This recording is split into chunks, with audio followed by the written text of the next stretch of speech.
Hello student, YDT classes में आपका स्वागत है। आज हम लोग वर्ग 10 के गणित का पहला चैप्टर वास्तविक संख्याएं पढ़ेंगे, जिसमें प्रश्नावली 1.1 आज हम लोग शुरू करने वाले हैं। तो यह जो पार्ट है यह न्यू NCERT बुक से लिया गया है।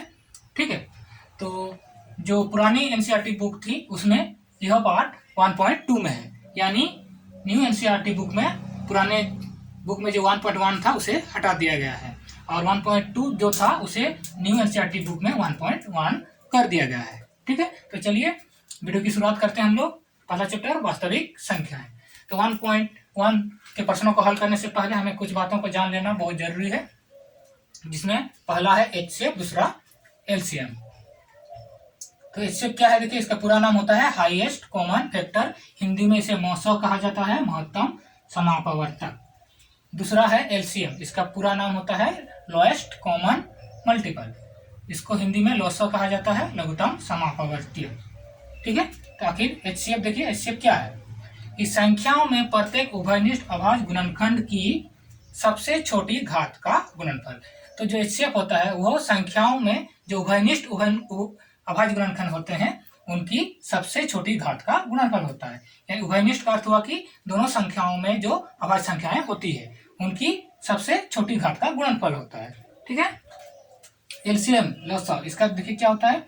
संख्याओं में संबद्ध प्रत्येक अभाज्य गुणनखंड की सबसे बड़ी घात का गुणनफल। तो जो LCM होता है वो संख्याओं में जो सबसे बड़ी घात होती है उनके जो गुणनफल होते हैं उसे हम लोग LCM कहते हैं। ठीक है, तो देखिए इसे हम लोग उदाहरण से समझने की कोशिश करते हैं। एग्जाम्पल ले लेते हैं 60 और 108। अब देखिए, सबसे पहले हम लोग 60 का अभाज्य गुणनखंड कर लेंगे, जिसे 2 गुना 2 गुना 3 गुना 5, यानी 2 का घात 2 हुआ और 3 गुना 5, यानी 3 का घात 1 है और 5 का भी घात 1 है। 108, इसका अभाज्य गुणनखंड देखिए 2 गुना 2 गुना 3 गुना 3 गुना 3, यानी 2 का घात 2 और 3 का घात 3। ठीक है, तो अब देखिए 60 और 108 का HCF और LCM किस तरह से आप निकालेंगे। तो सबसे पहले HCF 60 और 108 का देखिए, HCF में क्या कहा गया है कि संख्याओं में प्रत्येक उभयनिष्ठ, उभयनिष्ठ मतलब जो दोनों में रहे, उभयनिष्ठ अभाज्य गुणनखंड की सबसे छोटी घात का गुणनफल। तो दोनों में जो रहेगा उभयनिष्ठ उनका छोटी घात को लेना है। अब देखिए पहला देखिए उभयनिष्ठ कौन है? 2 है, यहाँ भी 2 है, तो इसका 2 का घात 2, 2 का घात 2, दोनों बराबर है, छोटा बड़ा कोई नहीं है, इसलिए हम लोग इसमें से एक ठो ले सकते हैं, 2 का घात 2 गुना। अब उभयनिष्ठ और कौन है? देखिए 3, 3, ये भी उभयनिष्ठ है, इसलिए हम लोग यहाँ भी छोटी घात को लेंगे, क्योंकि यहाँ 3 का घात 1 है, यहाँ 3 का घात 3, यानी छोटी घात में मेरा आ गया 3। तो क्या हो जाता है? देखिए 2 का घात 2 यानी 4 और 1 गुना 3 यानी 12। तो मेरा जो HCF हो गया 12। अब देखिए LCM 60 और 108 का क्या होता है? LCM में क्या कहा गया है? संख्याओं में संबद्ध प्रत्येक अभाज्य गुणनखंड की सबसे बड़ी घात का गुणनफल, इसमें हमको बड़ी घात को लेना है। देखिए यहाँ पर 2 है, यहाँ भी 2 है, 2 का घात 2, 2 का घात 2, तो इसमें बड़ा छोटा तो है नहीं, दोनों बराबर है, इसलिए हम लोग एक तो ले सकते हैं, 2 का घात 2 गुना। अब देखिए यहाँ देखिए 3, यहाँ भी 3, 3 का घात 1, 3 का घात 3, तो इसमें हमें बड़ा घात को लेना है, यानी 3 का घात 3। ठीक है, और आगे देखिए यहाँ 5 है, यहाँ 5 नहीं है, तो हमें 5 भी लेना है। क्यों लेना है कि इसको हम लोग इस तरह से मान सकते हैं ना कि 5 का घात यहाँ पर 0 है, तो इसका 0 है, इसका 1 है, तो बड़ा तो ही होगा गुना 5। ठीक है, तो इस तरह से हम लोग 5 को भी लेंगे। अब देखिए कितना हो जाएगा आपका? 2 का घात 2 यानी 4 गुना 3 का घात 3 यानी 27 और गुना 5, ये हो जाएगा टोटल आपका 540। तो इसलिए 60 और 108 का HCF हो गया 12 और LCM हो गया 540। तो इस तरह से आप HCF और LCM निकाल सकते हैं। ठीक है, तो चलिए आगे देखते हैं हम लोग। तीसरा नंबर, जब दो संख्याएं P और Q हो। मान लीजिए कि कोई दो संख्या है P और Q, तब क्या होता है? एक नंबर देखिए P गुना Q, यानी दो संख्याओं का गुणनफल बराबर क्या होता है? HCF PQ गुना LCM PQ। तो दो संख्याओं का गुणनफल जितना होगा उन दो संख्याओं का HCF को और उन दो संख्याओं का LCM को गुना करने पर भी उतना ही होता है, यानी P गुना Q बराबर होता है HCF PQ गुना LCM PQ। इसको इस तरह से समझ सकते हैं। मान लीजिए दो संख्या है 6 और 8, यानी 6 गुना 8, ठीक है, यानी 48। ठीक है, तो उसी तरह से 6 और 8 का जो HCF होगा गुना 6 और 8 का जो LCM होगा उसको भी गुना करेंगे तो मेरा 48 ही आ जाएगा। ठीक है, दूसरा देखिए, देखते हैं HCF। तो HCF PQ, जब दो संख्याओं का HCF निकालना है तो उसको हम लोग क्या कर सकते हैं, अगर PQ का मान दिया हुआ है तो P गुना Q बटा जो एलसीएम का अगर मान है तो एलसीएम बट्टा कर देंगे, तो इसका जो भी मान आएगा वो HCF निकलेगा। ठीक है। तीसरा देखते हैं हम लोग एलसीएम PQ के लिए, P गुना Q बटा HCF PQ। ठीक है। जब दो संख्याएं P और Q रहेगा तो यहाँ दो संख्याओं का गुणनफल P गुना Q और बट्टा में हम लोग HCF करेंगे, इसका जो मान आएगा वो हो जाएगा मेरा LCM। ठीक है। तो ये 3 सूत्र है, इसे आपको याद रखना है। ठीक है। आगे देखते हैं प्रश्नावली 1.1 का पहला प्रश्न। निम्नलिखित संख्याओं को अभाज्य गुणनखंडों के गुणनफल के रूप में व्यक्त कीजिए, जिसमें पहला प्रश्न दिया है 140। तो 140 का अभाज्य गुणनखंड हम लोग निकाल लेते हैं। 2 सत्ते 14, 2 तेरह 2 पाँच 10, 5 सत्ते 35, यानी ये बन जाएगा 2 गुना 2 गुना 5 गुना 7। 2 दो ठो है, यानी 2 का घात 2 गुना 5 गुना 7 आंसर। अगला देखिए दूसरा नंबर 156। तो 156 का भी अभाज्य गुणनखंड निकाल लेते हैं। 2 सत्ते 14, 2 अट्ठे 16, 2 तिया 6, 2 नौ 18, 3 के 3, 3 तिया 9, यानी ये बन जाता है 2 गुना 2 गुना 3 गुना 13, यानी 2 का घात 2 हो गया गुना 3 गुना 13 आंसर। तीसरा नंबर प्रश्न देखते हैं 3825। 3825, तो 3825 का अभाज्य गुणनखंड निकालते हैं। 3 से जाएगा, 3 के 3, 3 के 6, 3 सत्ते 21, 3 पाँच 15, 3 चौके 12, 3 दूनी 6, 3 पाँच 15, 5 से 5 8 40, 5 पाँच 25, 5 का 5, 5 सत्ते 35। तो ये बन जाता है मेरा 3 गुना 3 गुना 5 गुना 5 गुना 17, यानी 3 का घात 2 और 5 का भी घात 2 गुना 17। ठीक है आंसर। अगला प्रश्न देखते हैं चौथा नंबर 5005। 5005 का अभाज्य गुणनखंड कर लेते हैं।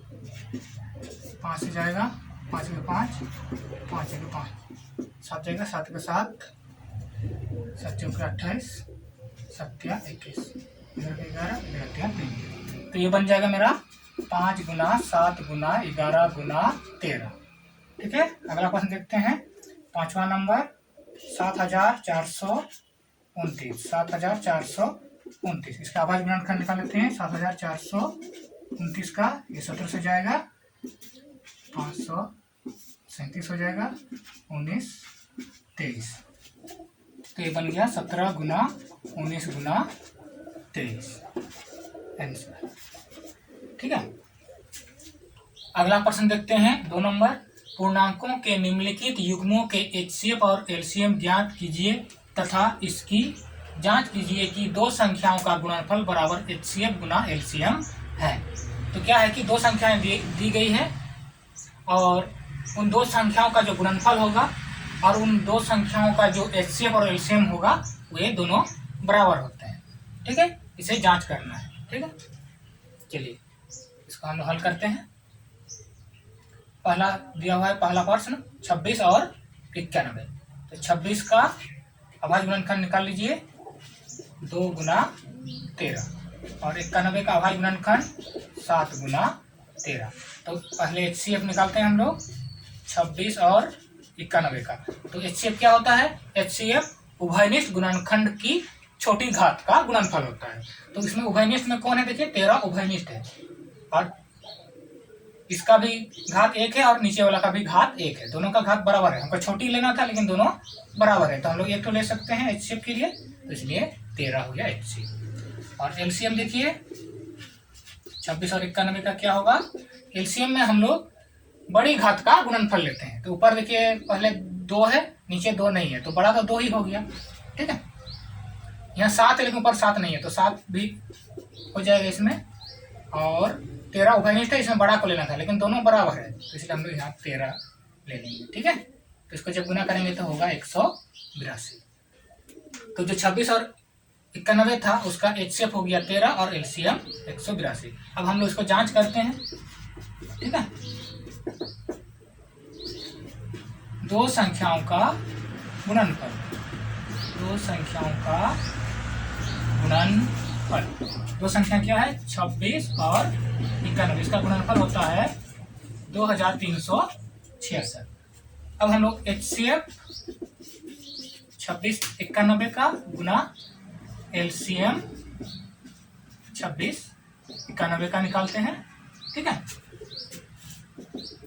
तो हो जाएगा मेरा HCF हो गया 13 और LCM हो गया 182 और इनका गुणनफल होता है 2366।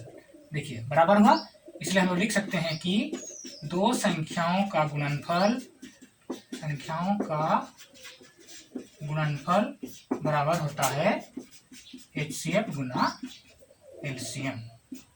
प्रूव्ड हो गया वाला, जांच हो गया। ठीक है, अगला प्रश्न हम लोग देखते हैं। अगला प्रश्न है दूसरा नंबर 510 और 92। तो 510 का आवाज गुणनफल निकाल लेते हैं पहले। 510 2 दूनी 4, 2 5 10, 2 5 10, 3 8 24, 3 5 15, 5 के 5, 5 7 35। तो इसका जो आवाज गुणनफल हो गया 2 गुना 3 गुना 5 गुना 17 और 92। 92 का मेरा आवाज गुणनफल इस तरह से निकाल लीजिए। 2 चौके 8, 2 चौके 12, 2 दूनी 4, 2 3 6, यानी 2 गुना 2 गुना 23, यानी 2 का घात 2 हो गया गुना 23।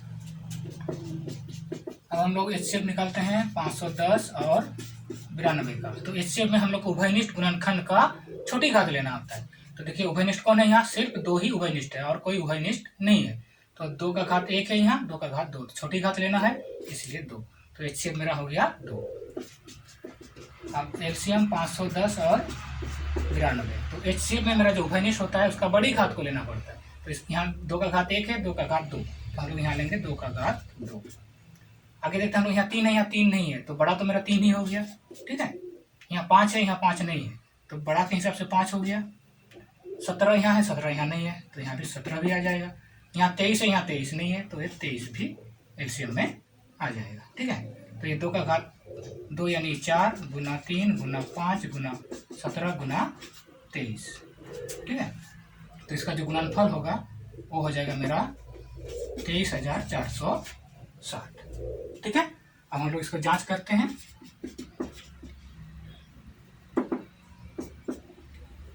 दो संख्याओं का गुणनफल यानी 510 गुना 92, तो इसका जो गुणनफल होता है वो होता है 46,920। अब हम लोग लेते हैं HCF 510 92 गुना LCM 510 और 92। तो मेरा जो HCF था वो था 2 और जो LCM आया वो आया 23,460 और इसका जो गुणनफल होता है वो होता है मेरा 46,920। तो दोनों बराबर है, इसलिए हम लोग कह सकते हैं कि दो संख्याओं का गुणनफल बराबर HCF गुना LCM। ठीक है, अगला प्रश्न है तीसरा नंबर 336 और 54। 336 का हम लोग आवाज गुणनखंड निकाल लेते हैं।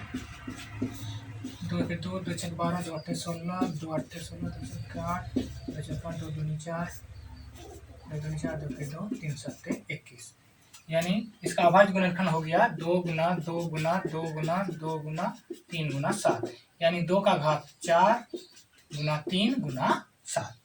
और 54 का आवाज गुणनखंड देखिए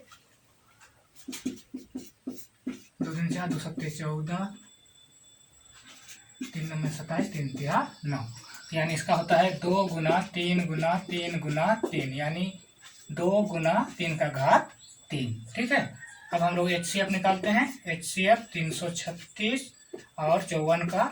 HCF में हम लोग उभयनिष्ठ गुणनखंड को देखते हैं, तो यहाँ भी देखिए 2 है, यहाँ भी 2 है, तो हमको छोटी घात को लेना है। तो इसका 2 का घात 4, 2 का घात 1, तो हम लोग को छोटी घात लेना है HCF में, इसलिए 2 गुना यहाँ भी 3, यहाँ भी 3, तो यहाँ 3 का घात 1 है, यहाँ 3 का घात 3 है, तो हमको छोटी घात को लेना है, इसलिए यहाँ पर 3 लेंगे। ठीक है, और 7 का तो उभयनिष्ठ नहीं है, इसलिए मेरा हो गया 6, HCF 6। अब LCM देखिए एलसीएम 336 और 54। तो इसमें हम लोग को बड़ी घात को लेना है, 2 का घात 4, यहाँ 2 का घात 1 है, तो हमको बड़ी घात लेना है, यानी 2 का घात 4। और यहाँ पर देखिए 3 का घात 1, 3 का घात 3, हमको बड़ी घात लेना है, या 3 का घात 3। और यहाँ देखिए 7, यहाँ 7 नहीं है, तो 7 ही बड़ा हो गया, इसलिए हमको 7 भी लेना है। तो इसका देखिए 2 का घात 4 यानी 16, 3 का घात 3 यानी 27, और ये वाला 7। इसको जब हम लोग गुना करेंगे तो ये हो जाएगा मेरा 3024। तो मेरा जो 336 और 54 का एचसीएफ हुआ 6 और एलसीएम हो गया 3024। ठीक है, अब हम लोग इसको जांच करते हैं। ठीक है, तो दो संख्याओं का गुणनफल, दो संख्याओं का गुणनफल यानी 336 गुना 54, ये हो जाएगा मेरा 18,144। ठीक है, अब देखिए एचसीएफ 336 और 54 गुना एलसीएम 336 54, यानी एचसीएफ था मेरा 6 और एलसीएम था 3024। तो इसका जो गुणनफल होगा वो होगा 18,140। देखिए दोनों बराबर है, इसलिए हम लोग कह सकते हैं कि दो संख्याओं का गुणनफल बराबर एचसीएफ गुना एलसीएम। अगला प्रश्न है 3 नंबर, अभाज्य गुणनखंड विधि द्वारा निम्नलिखित पूर्णांकों के एचसीएफ और एलसीएम ज्ञात कीजिए। जिसमें पहला प्रश्न दिया हुआ है 1 नंबर 12, 15 और 21। तो इसका हम लोग को एचसीएफ और एलसीएम निकालना है। तो सबसे पहले 12 का अभाज्य गुणनखंड निकाल लीजिए, 2 दूनी 4 तिया 12, यानी 2 का घात 2 गुना 3। 15 का अभाज्य गुणनखंड होगा 3 गुना 5, और 21 का होगा 3 सत्ते 21। तो इसका पहले एचसीएफ निकाल लेते हैं हम लोग, 12, 15 और 21 का। तो एचसीएफ क्या होता है, उभयनिष्ठ गुणनखंड की छोटी घात। तो देखिए उभयनिष्ठ कौन है इसमें, 3 3 3, सिर्फ 3 ही उभयनिष्ठ है, इसलिए इसका एचसीएफ होगा 3। और एलसीएम देखिए 12, 15 और 21 का एलसीएम में हमें बड़ी घात लेना है, तो 2 है, यहाँ पर 2 कहीं पर नहीं है, तो 2 ही का घात 2 भी बड़ा हो गया, इसलिए यहाँ पर 2 का घात 2। फिर 3 में देखिए, 3 में मेरा घात 1 है, इसलिए 3, और यहाँ पर देखिए 5 है, और यहाँ पर 7 है। ठीक है, अब इसका गुणनफल देखिए कितना होता है, 2 का घात 2 यानी 4 गुना 3 गुना 5 गुना 7, यानी ये हो जाएगा 420। तो मेरा जो 12, 15 और 21 का जो एचसीएफ हुआ वो हो गया 3 और एलसीएम हो गया 420। ठीक है, अगला क्वेश्चन देखते हैं, दूसरा नंबर 17, 23 और 29। तो 17 का अभाज्य गुणनखंड, ये तीनों अभाज्य संख्या है, इसीलिए इसका हम लोग इस तरह से लिख सकते हैं 1 गुना 17। 23 को हम लोग 1 गुना 23, और 29 को लिख सकते हैं हम लोग 1 गुना 29। ठीक है, तो इसीलिए मेरा एचसीएफ हो जाएगा 17, 23 और 29 का जो तीनों में है वो है 1, इसका एचसीएफ 1 हुआ। और एलसीएम 17, 23 और 29, इसमें मेरा 1 गुना, ये तीनों का हम लोग गुना कर देंगे, 17 गुना 23 गुना 29। ठीक है, तो इसका जो गुणनफल होगा वो होगा 11,339। ठीक है, आंसर। अगला प्रश्न है तीसरा नंबर 8, 9 और 25। तो 8 का अभाज्य गुणनखंड देखिए 2 गुना 2 गुना 2, यानी 2 का घात 3, और 9 का अभाज्य गुणनखंड 3 गुना 3, यानी 3 का घात 2, और 25 का अभाज्य गुणनखंड 5 गुना 5, यानी 5 का घात 2। तो यहाँ पर देखिए कहीं पर भी उभयनिष्ठ गुणनखंड नहीं है, इसलिए हम लोग गुना 1 ले लेंगे एचसीएफ के लिए। तो इसलिए मेरा एचसीएफ 8, 9 और 25 का हो जाएगा 1, और एलसीएम 8, 9 और 25, इसका हो जाएगा मेरा 2 का घात 3, 3 का घात 2, 5 का घात 2 गुना 1, यानी हो जाएगा 8 गुना 9 गुना 25 गुना 1, यानी इसका जो गुणनफल होगा वो होगा 1800। तो एचसीएफ मेरा 1 हो गया और एलसीएम 1800। ठीक है। तो आज हमने वर्ग 10 के गणित का पहला चैप्टर वास्तविक संख्याएं के प्रश्न और उत्तर किए। बाकी प्रश्नों को हम लोग अगले वीडियो में करेंगे।